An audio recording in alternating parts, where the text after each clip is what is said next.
नमस्कार दोस्तों, स्वागत है आपका हमारे YouTube चैनल वेकअप कंसल्टेंट्स। आज की वीडियो की स्टार्टिंग में एक प्रॉब्लम के साथ करता हूँ। प्रॉब्लम, मान लीजिए कोई एक मिस्टर ए है जिन्होंने अपना बिजनेस स्टार्ट किया। बिजनेस में अभी टर्नओवर नहीं था तो उन्होंने जीएसटी का रजिस्ट्रेशन नहीं लिया। 2-3 महीने बाद उनका जीएसटी का जो उनका टर्नओवर है वो जीएसटी लिमिट से ऊपर जा रहा है। अब उन्होंने कहा जीएसटी का मुझे रजिस्ट्रेशन लेना पड़ेगा। जीएसटी का उन्होंने रजिस्ट्रेशन भी ले लिया, गुड्स की सेलिंग स्टार्ट करी। लेकिन उनके दिमाग में क्वेश्चन आया कि जो आज मैं गुड्स सेल कर रहा हूँ, वो जो मेरे गुड्स मैंने परचेज कर रखे हैं, प्रोक्योर कर रखे हैं, उस पर तो मैंने बिल से लिए हैं, उस पर जीएसटी आईटीसी भी है, क्यों ना मुझे वो आईटीसी मिल जाए। Problem number 1।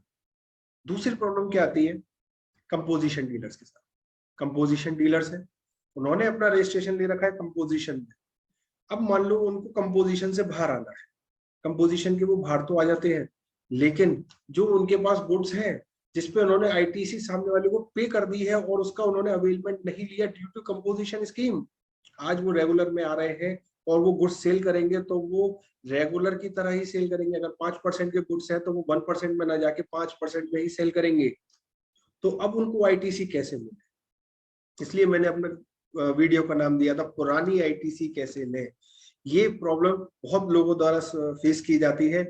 इसका सॉल्यूशन है आपका ITC01। जी हाँ, एक फॉर्म गवर्नमेंट ने निकाल रखा है ITC01। इसको शुरू करने से पहले मैं आपसे, मेरे दिमाग में कुछ क्वेश्चंस आते हैं। जैसे पहला क्वेश्चन है कि ITC avail on which products, किन चीजों पे हम आईटीसी ले सकते हैं? इसका जवाब देखेंगे हम। Till when this form ITC1 can be filled, हम ITC1 कब फिल कर सकते हैं? हमने रजिस्ट्रेशन आज लिया, मान लो आज तारीख है 12/5/2022, तो हम आज की डेट से कब तक ले सकते हैं? या फिर हम कंपोजिशन की स्कीम से आज भरा है तो हम कब तक वो ITC01 फिल कर सकते हैं form? Duration of ITC on input and capital goods.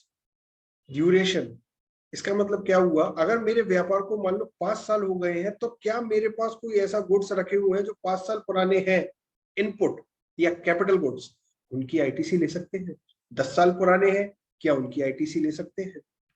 ये एक मेजर क्वेश्चन आता है दिमाग, इसका भी हम आंसर देंगे। Any restriction on availment of ITC, क्या हम आईटीसी लेने में कोई गवर्नमेंट ने रेस्ट्रिक्शन लगा रखी है कि आप इस इनपुट की लेंगे, इस कैपिटल गुड्स की लेंगे या नहीं लेंगे? या फिर कोई ऐसा सर्टिफिकेट चाहिए प्रॉपर अथॉरिटी द्वारा या फिर किसी और के द्वारा जिससे आपको ITC01 फॉर्म में भरना होगा? इन सब क्वेश्चंस के हम आंसर अभी ढूंढते हैं। Cases when ITC01 must be filed. पहला है when an application for GST registration is made within 30 days of become liable to pay GST। GST पे करने जैसे ही आप लायबल होंगे, यानी कि आप जीएसटी में अगर मान लीजिए कोई गुड्स पहले एग्जाम्प्ट थे फिर वो टैक्सेबल हो गए, आप जीएसटी पे करने के लायबल हो गए, आपको रजिस्ट्रेशन लेना पड़ेगा। उसके लिए आपको रजिस्ट्रेशन जैसे ही आप लेंगे उसके 30 डेज के अंदर। Second, when any person opts for voluntary registration, अगर कोई वॉलंटरी रजिस्ट्रेशन लेता है, स्वतः रजिस्ट्रेशन लेता है, उसके लिए है। When any person opts out of composition scheme, जिसकी मैं स्टार्टिंग से आपसे बात कर रहा हूँ। और लास्ट है when an exempt supply of goods और सर्विस बिकम टैक्सेबल। ये चारों कंडीशंस जब आपकी होंगी, आपके लिए ITC1 मस्ट हो जाएगा फाइल करना। Types of input tax credit allowed, किस किस चीजों पे अलाउड होगा? पहला, कोई अगर गुड्स आपके कट ऑफ डेट पर है, कट ऑफ डेट यानी कि रजिस्ट्रेशन डेट या फिर कंपोजिशन से बाहर आने की डेट।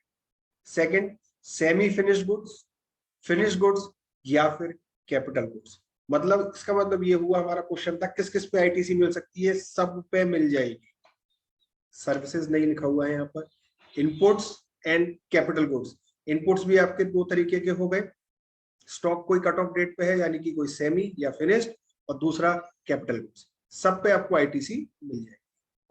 आईटीसी भरने का लिमिट क्या बताई? 30 दिन। 30 डेज के अंदर आपको आईटीसी का फॉर्म भरना पड़ेगा।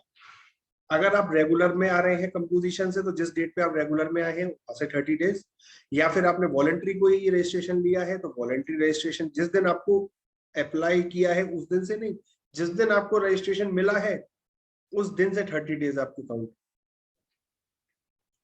पॉइंट्स टू बी रिमेम्बर, जो आपका पहला वाला जो हमारा स्लाइड थी जिसमें हमने देखा था क्वेश्चंस, उसमें 2-3 चीजों के आंसर रह गए, वो अब आपको मिल जाएंगे। ITC in respect of capital goods can only be claimed in case of composition dealer out of composition scheme and where exempted supply becomes taxable।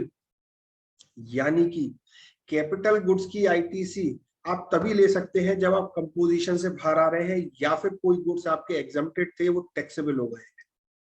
Short में कहूं किस किस पे नहीं ले सकते आप आईटीसी कैपिटल गुड्स की, जो कि आपने वॉलंटरी रजिस्ट्रेशन लिया है उस पे आप कैपिटल गुड्स की आईटीसी नहीं ले सकते हैं। Second point, invoices up to 1 year can be claimed in case of inputs and up to 5 years in case of capital goods. अगर आपके कोई इनपुट है सेमी फिनिश्ड गुड्स या फिनिश्ड गुड्स, उनकी कोई भी आईटीसी है तो 1 साल पुराने बिल, 1 साल कब से देखा जाएगा, जब से आपका रजिस्ट्रेशन हुआ, उससे पहले के 1 साल के जो भी आपके बिल्स होंगे इनपुट के, उसकी आप आईटीसी ले सकते हैं। दूसरा, कैपिटल गुड्स 5 साल पुराने, मैंने स्टार्टिंग में बोला था कि हम 10 साल पुराने बिल ले सकते हैं, 20 साल पुराने बिल ले सकते हैं, नहीं, इनपुट्स के लिए 1 साल है और कैपिटल गुड्स के लिए 5 साल है। लास्ट एक हमारी क्वेरी थी, कोई सर्टिफिकेट लेना है, बिल्कुल लेना है।